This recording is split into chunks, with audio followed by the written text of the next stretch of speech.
We got an excellent panel that John Smith will introduce. I'd like to introduce John Smith, our MC.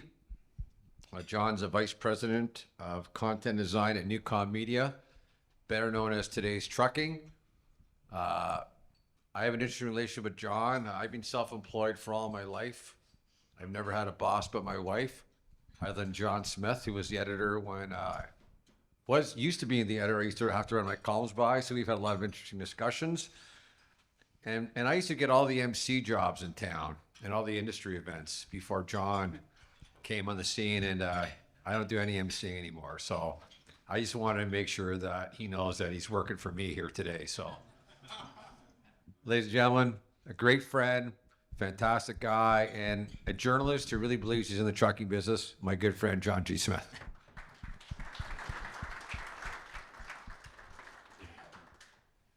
I'm going to start lining up a little bit more of that work Mike's way. If he wants to be more MC more often, you'll see much more of him on stage. But it's great to join you, everyone today. We have a great panel on a topic that's not only fascinating, but with some heavy hitters in the space. So to my immediate left, there is Andreea Crisan of Andy Transport. We have Pete Stefanovich, of course, of Left Lane Associates, and Jeff Lindsay of Canada Cartage. Rather than just opening up reading the bios of the companies, I wanted to give our fleet representatives in particular a chance to give a quick rundown of your organization. So Jeff, maybe I'll start with you because I didn't warn Andreea that I was doing this, so I'll give her a chance to get her thoughts.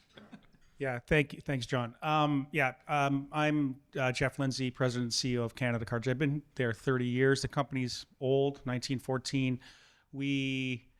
I've been there a long time now, as you can tell, but we're the country's largest dedicated carrier. I started out, we were Ontario, Quebec. We've expanded to Western provinces, and are a national Canadian company I won't bore you with. One thing we have been active in, you may have seen, part of our growth strategy is M&A. There's lots of gray-haired guys like me selling their businesses, and we are out on the hunt looking for those as a real strong part of our growth strategy, and that's where Left Lanes come in. Pete's been a great source of those leads and filtering them for us and finding us the right fit. So thanks for having me today. And Andreea, I'm going to throw it to you first. And people know Left Lane. Everybody in this room knows Left Lane. Hello, everyone. Thank you for having me. Sorry about the chair. I put on my heels just to make sure I touch the ground. So if you see me jitter, just know that I'm trying. It's funny to sit at a bar stool for a woman without a bar in front. So let's get that out of the way. Andy Transport, Andy Corp, since 2 years ago. We've grown organically and through small acquisitions in the last couple of years. Organically in the last, I would say, 10 to 15 years. It was really, dry van was our core, then we got into flatbed and drayage. And today we have different verticals. We have a warehousing, a little bit in Montreal. We do 3PL brokerage. That's been also a startup for us in the last 2 years, as well as fleet management and maintenance, as well as parts distribution. That's the latest segment that we've added. So we are looking to grow, and we have been growing through smaller acquisitions. Now we're looking at more sizable ones that fit our criteria. And Pete, maybe if we could just finish off there with a bit of a description on your role at Left Lane. So Pete Stefanovich, President of Left Lane Associates. So we've been around since 2016. Mike founded Left Lane, and I joined with Mike, and we had a really kind of interesting idea that there really wasn't people being served in our space, transportation logistics. I spent 10 years in it. Mike spent over 30 years. That there wasn't really an investment bank that solely focused on transportation, logistics, supply chain, and warehousing. So we created Left Lane with that in mind, and since then, we've obviously grown. We've got about 20 employees. We focus solely on asset-based trucking, non-asset-based logistics, 3PL businesses, warehousing, truck and trailer rental, and other supply chain-related businesses. And across North America, Canada, U.S., Mexico, and abroad now too. We've got buy-side clients and sell-side clients. And our job is really to be thought leaders, talk about the space, educate people that don't know about transportation logistics, and inform people. And that's really what our job is, and help people exit for maximum value and help people buy for good acquisitions for growth opportunities. That's really what we do. Well, then that gives us a good opportunity to really set things off. And I'll start with you, Pete, on this side of things. Looking at the market itself as it is today, what is the primary driver behind the businesses that are putting themselves on the block right now? What tends to be leading them to decide that this is a time to sell by and large? Yeah, so I think some points that actually Mike raised earlier. There's there's always times in the market that go on. So right now we're in effectively a freight recession, but things you can't change are age. If somebody has unfortunately a disease, or if other life circumstance happens, divorce, partners that want to be exiting, or just other life plans, and people want to be able to. This is from the sell side, want to be able to exit, and really it's. Again, it's a number of factors, right, that I mentioned: death, divorce, disease, partners that are done, and equally, it's really planning for retirement. A lot of people, right? People want to be able to enjoy themselves at kind of that 60, 70 plus. We've sold businesses where the sellers are in their 30s and 40s even. So it's really different life plans. People want to get into other fields, maybe been in this industry their whole lives. They've taken over business from their mother or father and want to get into a different field. So people really have individual choices to look at the market to get out. And from a cycle standpoint, obviously it's a freight recession going on that everyone's really experiencing here. But if you're a specialized business, whether logistics, asset-based trucking, and you have good opportunities, then there's always buyers, two sitting with me here, that are interested in businesses, and others abroad too, that look at accretive businesses that want to expand into different verticals and to have new clients, have technology with their acquisitions. So there's a lot of driving forces behind it. So individual and I think I'll just add. Sure. Sorry to get Pete's question, but I noticed too, this generation in this room seem to have kids a little later. So if you go back a generation, people had kids when they're in their early 20s. By the time the kids are older, they can almost pass the reins to the kids that are old enough. Seems like right now there's a 10-year gap. When a guy wants to retire, their kids aren't ready. There's 10 more years. So they either have to hire professional management for a decade, or they have to decide to sell. So we see a lot of that. So just kind of, I think it's the demographics of the owners and their kids.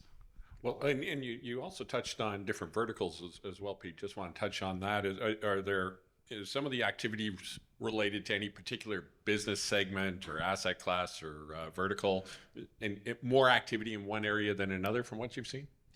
I think you're seeing really across the map, but I would say what's interesting too is because of where the market is and because of the interest rates, especially people in asset-based trucking, there's been obviously a lot of downward pressure on people from cost perspective on being able to afford those pieces of equipment, whether power units, trailers, what have you.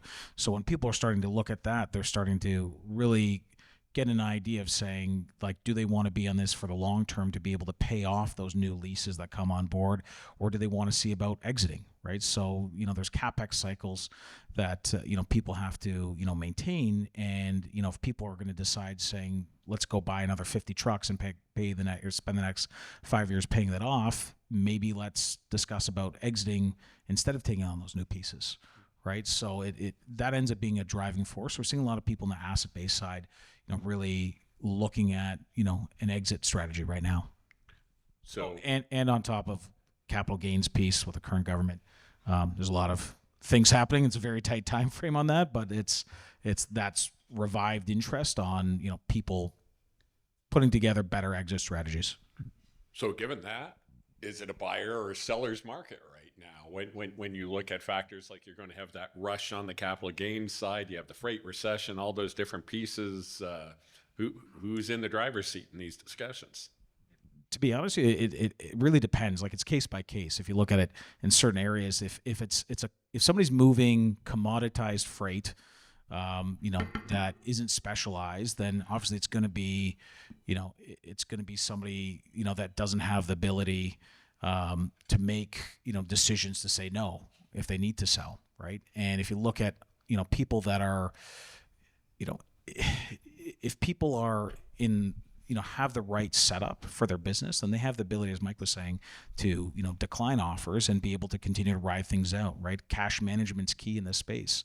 Right, as networking capital and other pieces in transportation. If you have good cash management strategies, then you're able to withstand any of these, call it, freight recessions that we're seeing. So circling back to the question, it's still a decent time to buy, but equally, as the interest rates are probably expecting, end of June, that they're going to come down a bit, and then subsequent decreases in the near future, then that's going to allow more people to find interest in this space again and want to buy in transportation, the transportation market. So there'll be probably more buyers. So we'll end up shifting to a seller's market in probably the pretty near future.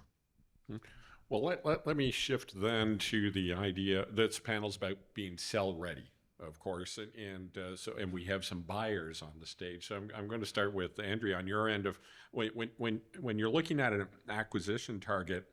What leads you to believe that it would successfully tuck into your business? What are some of those features that you're looking for in a particular target? It's funny, John, because had you asked me that a year ago, 2 years ago, 3 years ago, the answers might have differed, because we have, I would say, redefined our criteria. So today we have a very tight selection process that has changed over time, and we have learned from our experiences. A tuck-in used to be something very different in the past. It used to be a company that was much smaller than us. You never read about them because they were asset purchases that in the end no one even knew. We just moved them into our offices and took over their operations. But today would be very different. We're looking at sizable niche things that we don't necessarily do, or in some cases do, but we want to do more of. So it really changed over time, and now it's becoming very, very selective and niche what we're looking at. So it makes it easier from a selection process. We don't waste as much time. However, it makes it more difficult because we are looking for that one target and we walk away from many. Can you give me an idea of one of the niches that you're referring to, an area where you might look at exploring, even though you're not in it now, but because it looks promising? So I said earlier that dry van used to be our core, and that's how we grew and that's how we got to a certain size. Today we're not touching anything that's dry van, for example. But we are willing to look at everything else that I mentioned earlier, whether it be flatbed, whether it be drayage, whether it be 3PL or fleet management or anything else in the other verticals. Okay. Jeff, same question for you. Yeah, so for us, our criteria for a tuck-in is, there's a few things. One is we don't think we're that smart, so we don't want to buy things that are broken. So we're not looking for things that need to be fixed. With that in mind, we like to see some consistency in their performance. So not, hey, one good year and let's start thinking this is the valuation of the business. So consistent for performance for sure. We like to buy things that are in our space. Sometimes we buy things for geographical coverage. We had a couple big dedicated accounts down in Guelph, Ontario, Cargill and Maple Leaf, but we didn't have any coverage down there to support it. We bought a small guy named Doyle, which was awesome. Good for both. So those are the types of things. Those are the key things we're looking at. I think, generally asset-based for us. And you're going to talk later, I think, about some other things, but the asset-based guys have a lot of stuff tied up in assets and real estate. Sometimes we can release that value to them, but I'll probably talk about that later. But those are our main criteria on the tuck-ins. Couple other things, succession, like the one I always laugh at is like the owners say, I don't do anything. I just show up and they send me a check, but they do. So we're very cautious when a guy says, I don't do anything anymore. My team just runs it. We want to really understand that because we find that that's usually not the case. So anyways. For us, it used to be the tuck-ins, as I mentioned, not only smaller, but it used to also be turnaround situations where we take companies in distress and turn them around. We don't do that anymore. You don't want to inherit someone else's problems, really. It's not just that. It's just that we're looking at, it takes so much effort to integrate a small operation, if not more, especially if they have problems. So today we focus really on more strategic growth, where yes, there's synergies, there's benefits for everyone, but we're not looking to learn to run their operation or save anyone. I want to pick on, there's one thing that you talked about in terms of there have been times that you've walked away, and I want to throw this question to all three, maybe without naming names or airing too much dirty laundry. Can you give us an idea of a deal that fell apart in the due diligence process, and what lesson really emerged from that? I'll start with you on that, Pete. And I don't say this like respectfully. We, a lot of times we work with people that, let's say if we're representing on the buy side or sell side, if the other side's advisors, and I don't mean people like us, I mean, it could be accountants or lawyers that don't understand the space or haven't been involved in mergers and acquisitions, it becomes very difficult to do transactions. So you're spending more time educating them on how an M&A transaction works versus them being able to pick things up. And, earlier Mike talked about deal fatigue. Deal fatigue is real. And if a transaction extends over long periods of time, people get frustrated and there's less people willing to concede whether buy or sell side. And when you're dealing with people that, again, might think that they know the space but actually don't, it becomes problematic. When people come to you and say, look, my company's worth 20x because my accountant told me, their accountant clearly doesn't know what they're talking about, right? So it's not in this space. We hear that all the time. And, getting bad advice is probably the biggest thing that derails deals from people that are trusted advisors, people that, as Mike mentioned earlier, that, their accountant has been with you for 30 years. Well, that accountant's a corporate accountant. They're not an M&A accountant, and their lawyers are corporate lawyers or litigation lawyers, not M&A lawyers. It's a different specialty, just like most of you in this room specialize on, as Andrew was saying, drayage, flatbed, somebody might specialize in, bulk or line haul. Everyone has a specialization, and people come to you guys directly for a reason because of that specialty. And it's no different than working in M&A, whether using an investment bank like us. You want to go somebody that specializes, because if they don't, then it totally derails deals. And we've seen that with accounts messing up deals and lawyers doing the exact same. It could be worse too, because if what I see is a lot of the smaller guys have a small CA firm and small legal firm they've been relying on. Guess what happens when we buy them? They're losing their customer because we're going to use our legal and our accounting. So sometimes I feel like they're throwing wrenches into the system because they're thinking, hey, this deal isn't that great for you. You should, and I just wonder whether they're actually they're conflicted a little bit, I find. It can also get very expensive because, if they don't have the right advisor to advise them on their structure or how they see it, then on our side, well, we have to go back to the drawing board several times with our tax people and lawyers. And so it can get very, very expensive for both parties if not well surrounded. Comes with the old adage, you kind of get what you pay for, right? So you want to make sure you line yourself up with the right party. Again, no different if you guys are talking to your shippers that you guys are working with, right? Like you want your shippers to align with the right, logistics or transportation company. It's the same thing for you guys. You want to align yourselves with the right lawyer, accountant, and then, M&A or investment banker, right? So I think that goes across the board. It'll save you money and time. And just because like a dollar figure might come across as saying that it might be more expensive, the time will cost you more, or the deal in itself. So that's even worse. But John, for me, we do things a certain way, probably pretty typical. We've never walked away during due diligence on any deal. Having said that, we do a lot of diligence up front, high level diligence, to think we understand the business, the customers. Sometimes there's a little bit of, they don't want to give us as much information, and we're saying, well, how do you expect us to give you a value? But by the time we issue an LOI and then go and actually do the work, we've never walked away. We walk away earlier because a bunch of things. Advisors are going to be a pain in the ass to deal with.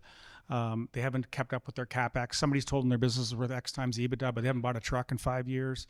And they've got an expense coming, like their warehouse is going to be renewed at a crazy new number. So looking forward, that's going to be, so we walk away in those early stages when you find some of those things. But once we sign that LOI, we haven't found any surprises after that cause us to walk. Do those other red flags come up really early in the process, or are you still caught by surprise several months or whatever period of time into it? We try to find them out early in the process, and again, sometimes the seller's a little bit nervous to share, but you kind of get them comfortable, and if you can get over those big humps, that you almost know there won't be any surprises after you've signed the LOI. So it's sort of that's the way we've done it, anyways.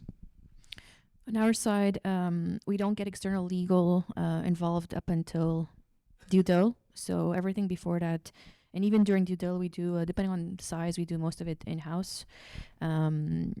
However, I would say that people at a certain size, or they're not as sophisticated, it's very hard for them to pull out lists of customers or volumes or things like that. So it comes up later for us in our short history.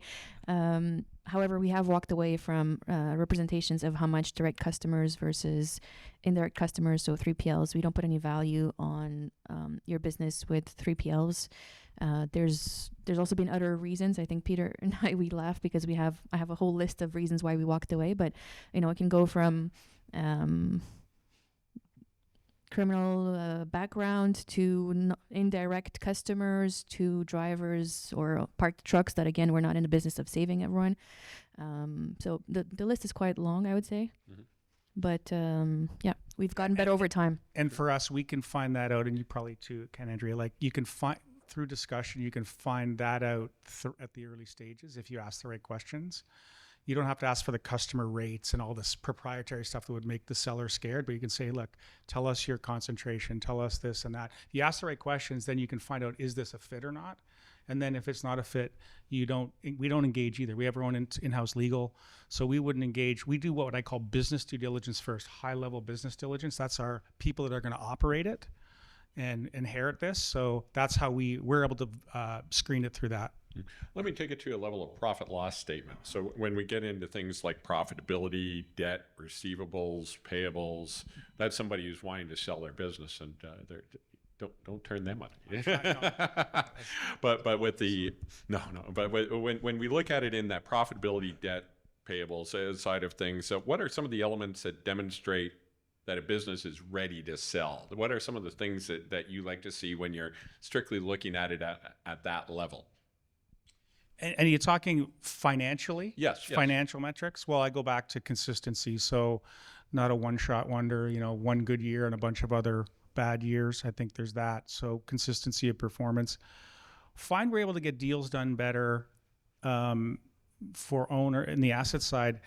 Think about two scenarios. One, an owner has been recapitalizing his business and owning his trucks and maybe even owning his real estate potentially. So he's got millions of dollars locked up in his assets and wants to retire. We can release that. Can contrast that with a guy that's been taking all that money out and he's got really not a lot of assets embedded in the business. So now it's a different, so we seem to be able to get the deals done better where we're helping a guy that wants to retire release that value to him so he can retire. But as far as, so that's sort of the debt equity sort of thing, but consistent performance. And then your standard stuff, like, our company's filled with accountants. It's a pretty boring place, and I'm one too, but like looking at cash conversion and do they collect their money quickly and that kind of just basic good business, good governance. Do you look for a particular OR or anything like that? No,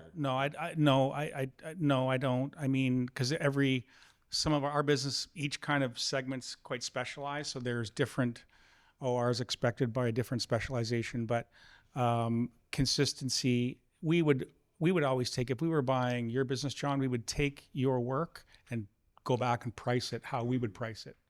And if it's priced similarly, that's good. If you're getting way more than that, to me, it's just as bad as if you're getting way less, because it's not going to be sustainable. So is it a market rate that's sustainable? So crazily high margins aren't that exciting, to be honest. Crazily low aren't either. So it comes back to that steady Eddie, consistent performance. Pete, and I would say too, a lot of our clients, like on the sell side, when we're selling, we like to get load level data. And as Jeff was saying, not 1 year, not two, but look at it over 3 years to look at a spread, to basically look at like what's the rate per mile or the rate per skid, and is that consistent? So is there compression happening in those margins, right? So because any sophisticated buyer, whether it's Canada Cartage or Andy Transport, are going to look at that and say, well, wait a sec, we're going to look for the same details. So for us, prepping anybody to sell, we want them to be ready and understand what their data is telling them. And they may not even know what their data is telling them, right? We might be getting all this information first and helping them explain what it really means, right? It's that consistency that's key, right? So if you have, got a new customer, you're getting $30 million in revenue, but if the margins are shrinking, that's not good, right? You want to see about, either consistency in the margin or, even growth in the margins. So if that becomes a factor, then people are going to get really worried about the sustainability. The other thing is normalization adjustments, if everyone knows what that is. And that's a thing I look at. I mean, every private business, and when we sold our private business, we had a long list of normalizations, but having a good handle on those and being able to explain them. When I see really long lists of normalizations and they're confusing, like the simple ones are, hey, the owner took $1 million dividend and got it. He's got 10 pairs of Leaf tickets. Okay, got it. But when you get into some other weird stuff, it starts to go, are they really propping up their earnings? Is it real? And I like a clean list of normalizations that makes sense very quickly. And that helps. That's the first sniff test of the business to see if it's sell ready, as you put it. Sure. When the Leaf tickets might be at a discount these days, but we'll move on. Not after last night, baby. Leafs in 7. There you go. He's benched now. But I will bring us off that tangent that I introduced. Sorry about that, everyone. But Andreea, I want to talk about the equipment side of things. Are there certain things that you look for on the equipment in terms of trade-in cycles or certain specs, certain things you like to see on that side of a seller's equation? Yeah, so ideally we look at companies that have similar equipment to ours, just because we do have a fleet management company, so it makes it easier for us to manage inventory and repairs and knowledge of mechanics and things like that. So we have about 80 technicians that are very well versed in very specific brands or models. But it's not necessarily like a must, or it's a nice to have, but it is taken into consideration.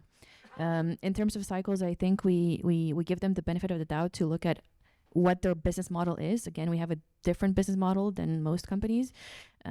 So we don't want to walk away just because it doesn't fit with what we do today, but we're looking to see, well, would they survive under a business model like ours? Would it be to the benefit or to the detriment of their own operations?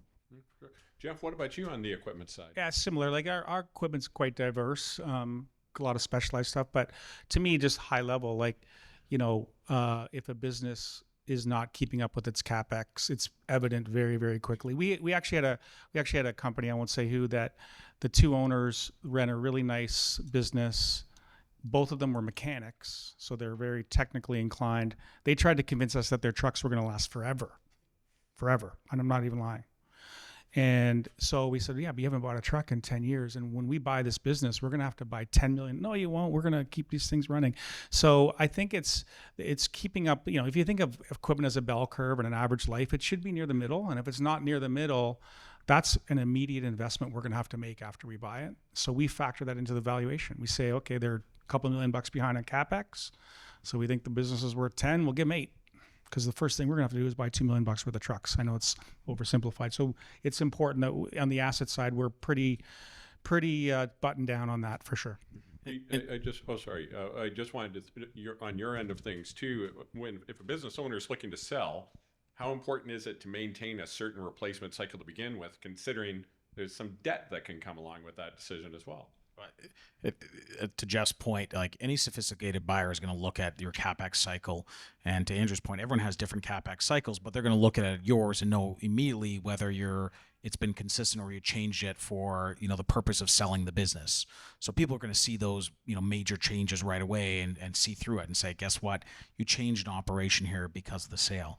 So what we tell any of our sell side clients is just maintain your business as if everything is normal. Pretend as if there's no sell side process going, and make sure everything is consistent. Your CapEx, what you're doing with, hiring employees, everything else, right? So if anybody will see that deviation when you decide to sell, and no one wants to be in that situation where somebody walks away because of a decision you thought was good just for the sale purposes, but not for the business purpose itself. The classic thing is, and I totally get it, and I have sympathy or empathy, but a business owner, we're buying his business, and he takes possession of 2 new tractors 2 weeks before close.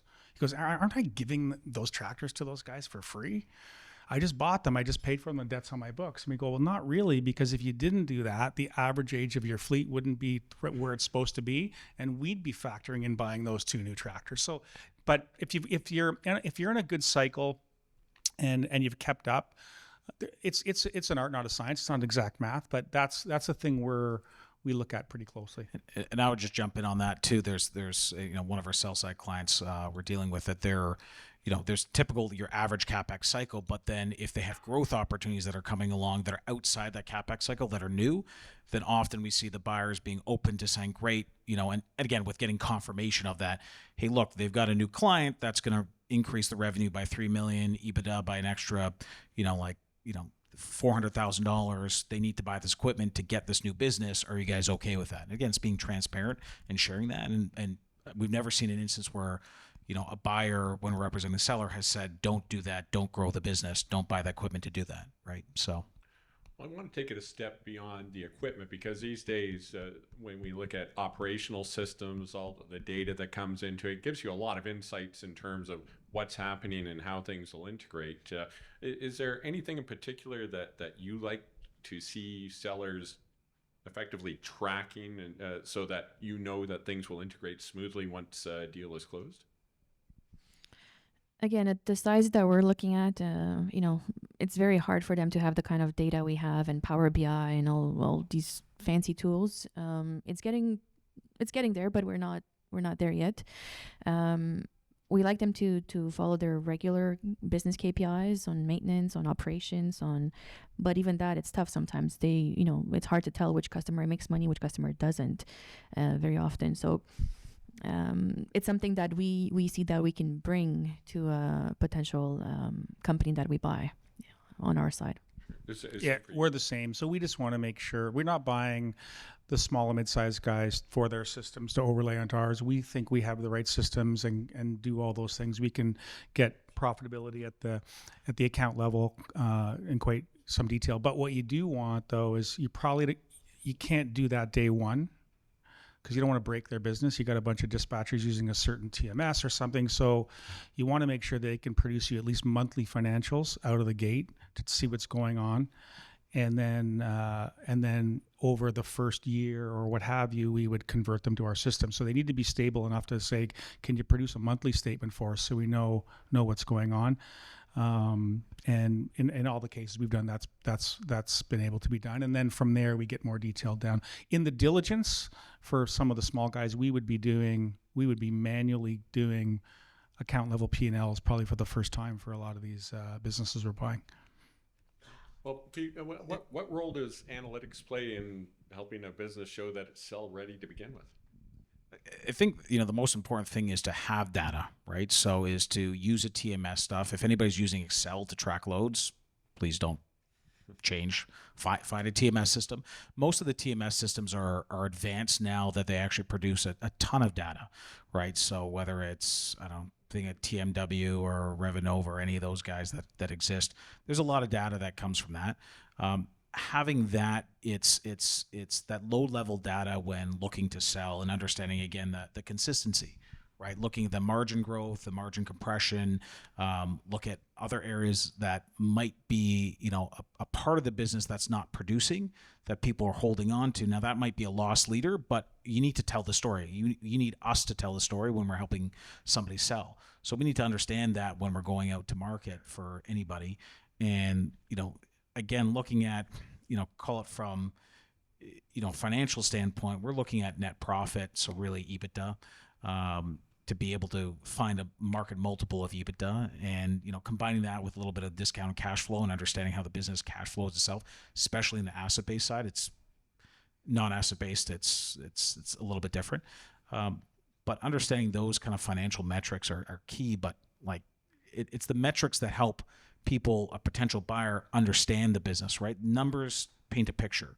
And in order to get the numbers, we need the data. So having a good system in place for people like us or, accountants or their lawyers understand what their business is doing is vital, right? And as Jeff was saying, that they're building low level or they're building individual P&Ls, you need the data to be able to do that. So There's a quick anecdote story, like a small business we bought, which was it was a good deal for both, but they didn't have an advisor, so they weren't really sell ready. So the owner would only give us paper PDF financial statements. We said, can we get them electronically? He goes, well, my computer's not attached to the internet. The computer that I have that's attached to the internet is at home. Okay, so can we, so we had to go in his office at night with ski masks on and drop through the ceiling tiles and plug a USB in and get all his PDFs, and then we could convert them all into Excel. But and then he's going, how come it's going so slow? How come you guys are taking so long? I'm going so that's not sell ready, although we worked through it. An advisor with a data room and everything like that would have made things run much, much smoother. I want to pick up on an earlier comment you made, Jeff. You were talking about the one seller who was saying, "Oh, I'm not involved. It's all other people are doing everything." And any business is only as strong as its people. That's a large part of what you're pulling in. And when we look at a seller coming forward, how can they convince you that the managers throughout the organization are engaged, that are actively involved in the way that you'd want them to be? Yeah, I mean, it's key. Like, I get that a lot of these owners are maybe acting a bit more like a board director or something and not moving loads day to day, but they are making big decisions. So I never discount I always discount rather when a guy says I don't do anything. The next layer down is important. So, and the only way to do that is FaceTime. Like, the more time we can get in front of them during the diligence process, it's good for both. We can get them excited about joining a bigger company because there's going to be anxiety about that. We've got a lot of awesome examples of small companies we bought where the leaders of those companies are now in big leadership positions in our company. But you just have to spend the time, and then again, the owners are like, I don't want you spending too much time, and people are going to be wondering why everyone's wandering around, etc. But that's the way to do it. We don't buy things to cut costs, really. Like, we're not buying things to say let's just chop people out. Maybe some facilities and sharing, there are synergies, but it's usually the people we want to keep, and you have to just spend time with them. And I think that's the only way. So, Andrew, how are you convinced that the people are going to stay on board when a deal's done? Yeah, it's the same thing. It's pretty much the people underneath the owner that are key. We had bought companies and we didn't do so well. First of all, we also try to find where do people leave when they leave the company, whether it be drivers or the people from the office. It tells us something if drivers, for example, leave for smaller operations, they're unlikely to be happy with us. So that's become another kind of like a check factor to see where do people leave when they leave this company. And then how can we try to mitigate that? Can we get them excited about being part of something greater and having data and different tools? Or is it going to be, oh no, I don't want another system, like I'm out and I'd rather do something else. So getting to know them, although many people are against, the sellers are against it, for us to spend time and to get to know the people, it's crucial. We get a lot of FaceTime. Like, a lot of I don't know how many guys in here are owners and potential sellers, but some maybe advice is that we'll get mid-sized business, we'll get some FaceTime with his number two in command, and that's awesome. So many times when the owner's in the room, he never says a word because the owner's got a AAA personality. The reason why he's been successful is because he's an ass kicker or whatever. But then we don't get to see, we're going, this guy's going to be your guy. And we're going, but we can't, he doesn't even say anything. So you got to let those guys shine. Like, that's really part of the goodwill you're selling are those operators that are going to be there beyond if you're really trying to retire, and giving them a chance to show how good they are is important. So sometimes that takes multiple meetings for us for that to shine through. And I would even say too, a lot of that, the positive nature when representing somebody selling for their next level of management below the owner is that growth opportunity. Because most people, if you own a business, let's say you're number two in command, they can't grow into that, right? You own the business. So now being part of a larger organization allows you to have further and larger opportunities to be able to grow. And I think that's a positive message for anybody when we're talking about, from a transition planning perspective. But that number two person will actually get excited, and oftentimes when we've sold businesses where the owners left and their general manager is running everything, it's been extremely positive because they have the runway now to be able to do all the things that they couldn't do when the previous owner was impeding them, right? Not in a negative way, but just now they have all these other opportunities in different geographic locations, other verticals, other subsections to be able to grow. And Andrea, you were touching on drivers. I think that gives us a chance to explore a larger share of fleets have drivers who are working either as, not as the traditional employee model, but you have the independent contractors, the personal services business. Are there things that a seller can do to, when they have drivers in this bucket, are there things that the sellers can do to assure you that these drivers are going to stay with the fleet? I mean, there's no guarantee. We can't add that to the SPA neither, right? Like I said, we really try to see when drivers leave, what are the reasons why they leave, where do they leave to. We have had a small acquisition where the drivers, none of them stayed, and we had to fill up the trucks, 25 trucks, in a month or whatever it was. So just because they wanted to have the owner or the owner's wife or whoever call them and beg them to leave on Monday morning on a trip, and that Andy, well, I don't make those calls anymore. But there's different questions that we've developed and different ways to look at it, turnover and things like that, but there's nothing that guarantees that people will stay, and people are not forced to stay either.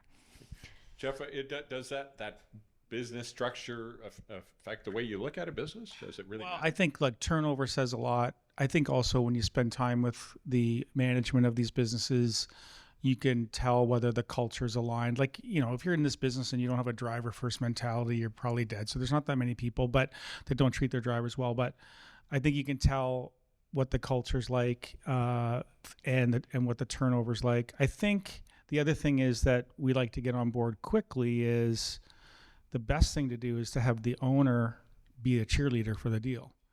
So it's, you know what I mean? Like make sure that they're going, yeah, this is good for you guys. And, and I personally selected this company to buy because I think it's good for you guys. And I think there's truth to that. I know people aren't going to leave money on the table, but I think most owners want a soft landing for their people and their employees. So then it's helpful when they go, hey, if there's drivers that are anxious, this is going to be good for you guys. And we've got lots of good stories. Our top VP in the company is from an acquisition. Some of our top maintenance folks are from acquisitions. So there's been a lot of upward mobility for people that have joined us through M&A. And you talk about those things, the folks can then maybe rest a little bit with some ease, because it's always anxious when the ownership's changing. One thing I will add is very often when the head of a company changes, the entire ecosystem starts changing, whether that be in a succession like we went through, whether that be an acquisition and an integration. So, it's not easy because the culture changes and everything around it, the way they think, the way they act, the way everyone thinks that the integration will go through. Like, are they going to ask to cut positions? Are they going to ask to change things around policies? And so I would say it's one of the toughest part, because you never know how the ecosystem will shift, and you can never really tell what the culture is like until you're in it. So from no matter how many visits you do, you can't, there's no guarantee again. Pete, before we turn to the audience for questions, I want to touch on the whole idea of a prospective seller. Do buyers like to see someone with an identified successor, or do they tend to want to come in with the idea of choosing their own leader? Definitely having a successor in place, right? And touch on a comment that Jeff made. You don't want to come in with a, not saying it's a broken business, but something to fix, right? If there's a clear succession plan for a general manager who's running the business, a buyer's going to want to see that and know who's taking over, who's running things. And even as an owner of a business, you want somebody to be able to backfill if you're gone on vacation or going away. And, a buyer's going to want to see that somebody's capable of running the business without you there, right? They want somebody in play, right? They want somebody to come in, not to put somebody in themselves. They will if there's something goes on that's negative. But I'd say, and Andrew and Jeff can answer this, but I'd say 99% of any companies we've sold, any buyer wants that succession plan in place. We can't mandate it, but what I like to see is if the owner's selling and getting a good check and we're expecting his top guy to stay on, we'd like to see him get a little bit of a kiss at the end of the first year or something to make sure it all hangs together. We can't force the seller to do that, but when we see those things, it feels good.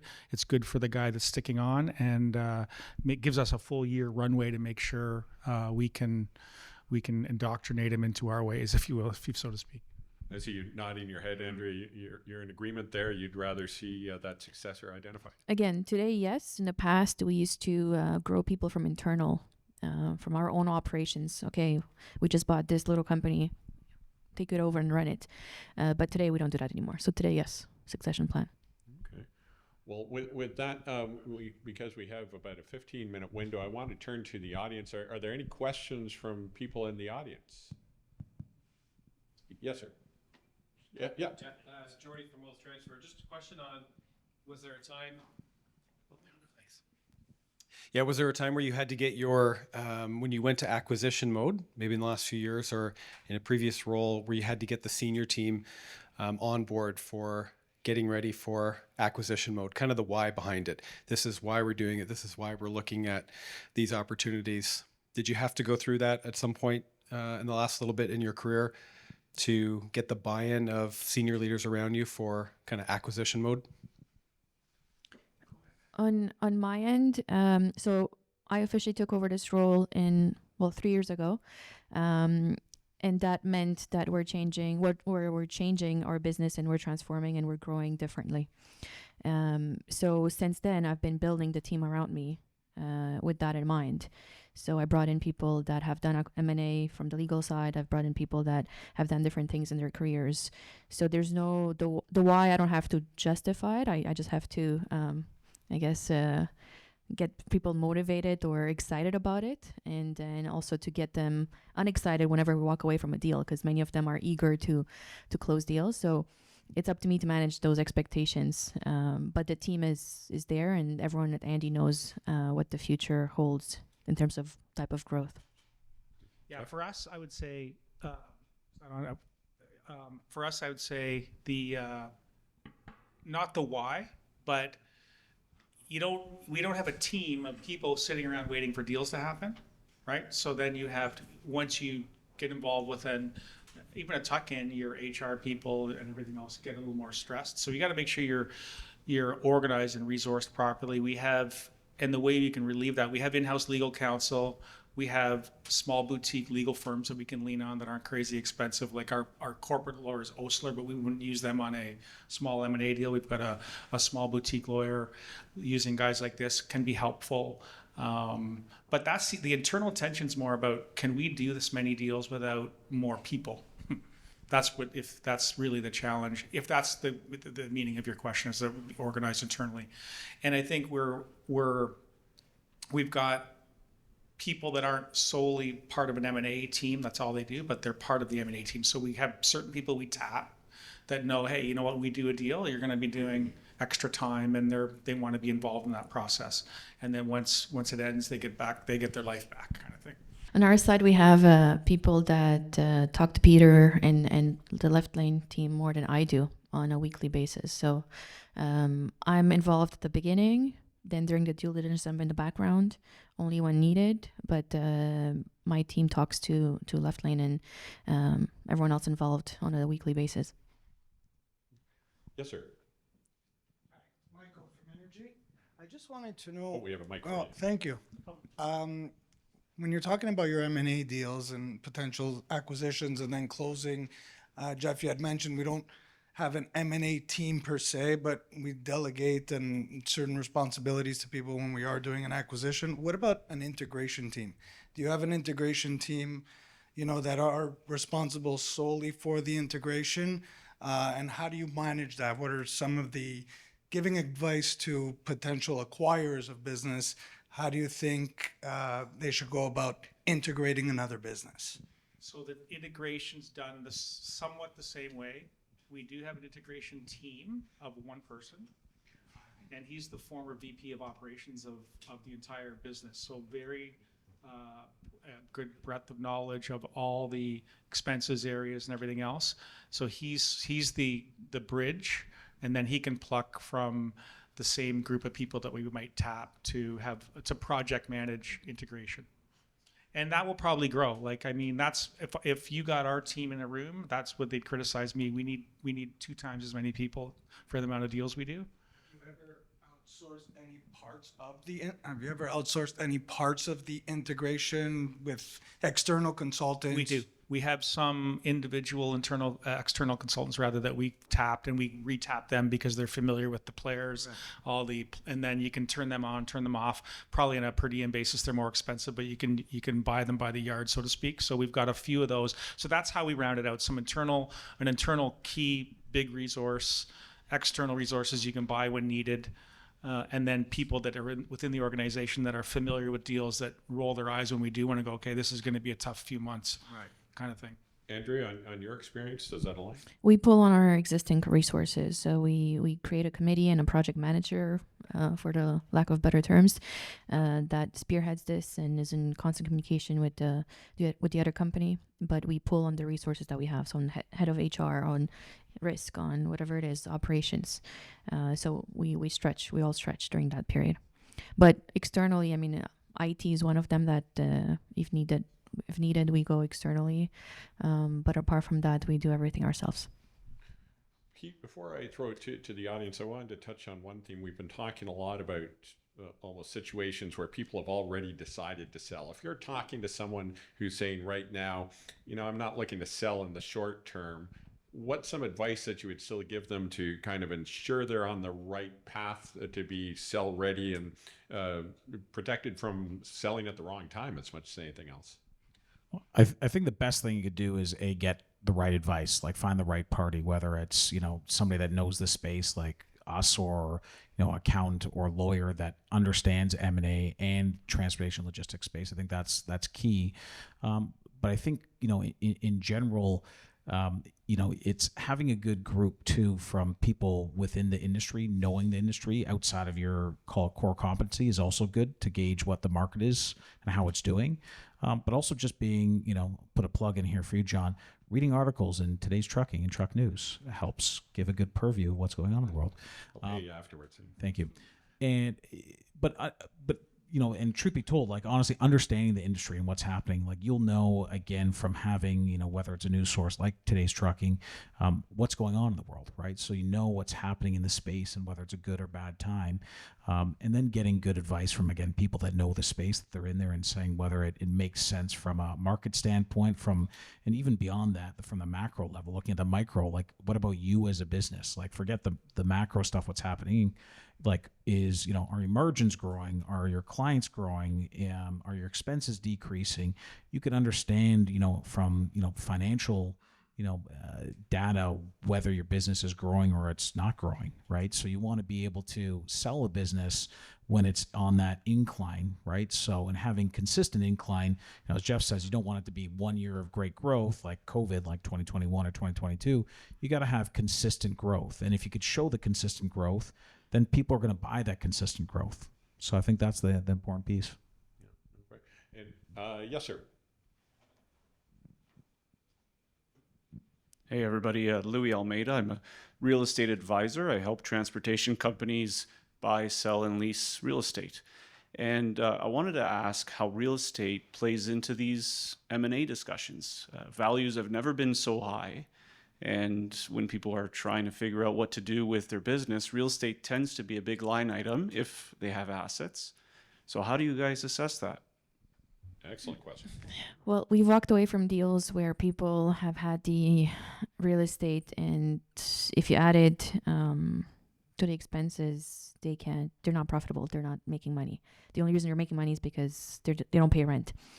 But to your point today, with the valuations that we've seen, we carve it out.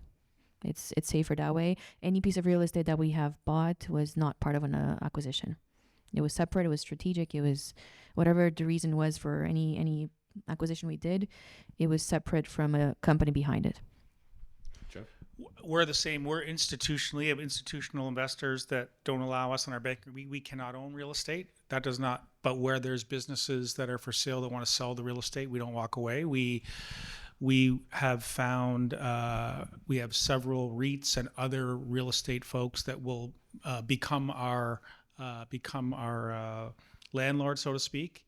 And then from there, like Andrea says, there's an interplay between rent and EBITDA. Like there's one recently we said that the owner wanted to keep the property and we raised the rent, which lowered the EBITDA of the business. So we paid less for the business and he has a 10-year lease with us now with a higher rent rate. So it's sort of a bit of a, and he can maybe spin that when the cap rates get back to 6%, he can spin that off and make some more money. So we, like Andreea, like if the business is not profitable, burdened with the right rent, then for sure it's a different problem. But just because there's real estate wouldn't cause us to walk away. And we've done some creative things with REITs and other landlords of ours. Hey, would you be interested in this, and et cetera? And we can facilitate a full deal for a guy who wants to sell both.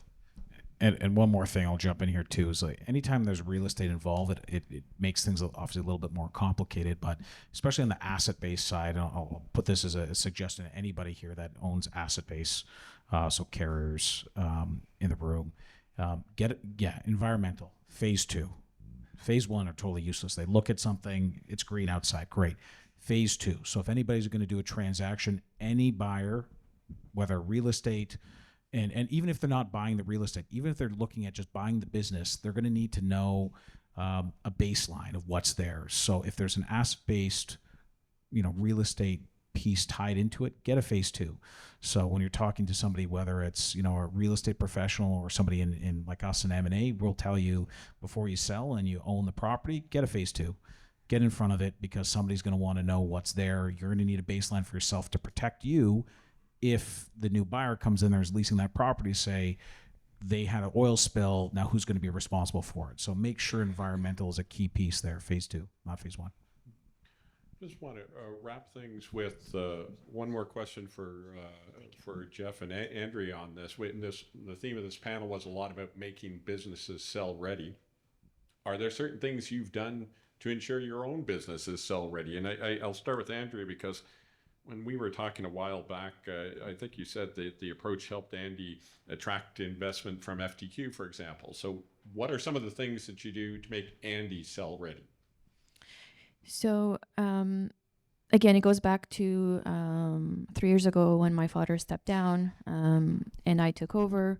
We spent a year cleaning up things, providing visibility to our executive team, to the numbers. We weren't looking for outside investors, but it just so happened at a conference, met someone, and they're like, oh, okay, well, maybe we should look at a strategic institutional investor. And then one thing led to another. We had 2 offers on the table, and we chose FTQ for various reasons that we discussed last time. But it's important, and we look at that today. It's to run a clean shop. I understand lifestyle business, but when you are getting closer to retirement or whatever it is, looking for an exit, it's important to get things clean. Just makes it easier for everyone and avoids different conversations that no one wants to have. So for us, we didn't need the money, but we're happy we have that partner today. Believes in our growth strategy, believes in our company, believes in the leadership as well. So it just puts us in a very nice position today, until whenever we look at opportunities to grow. Absolutely. Jeff, to you at Canada. Yeah, for us, all the same things, the same advice we've been giving with respect to CapEx, succession, safety, all those things. The only thing I'd add for us is we're at a stage where, and I'm hoping we don't do this, but I think when every business gets sold eventually and will get sold again. And one way for us, one exit plan for this current group could be an IPO. We're at that size. Or getting close to it at we're $1.3 billion or whatever in sales. And so whether you like it or hate it is, ESG, DEI, all these things, those are requirements now if you're going to be in the public markets. And so we have that part of our thinking strategically going forward to make sure we have all those things checked off for sure. Absolutely. Ladies and gentlemen, with that wraps up our time for the panel. A round of applause for our panelists, please.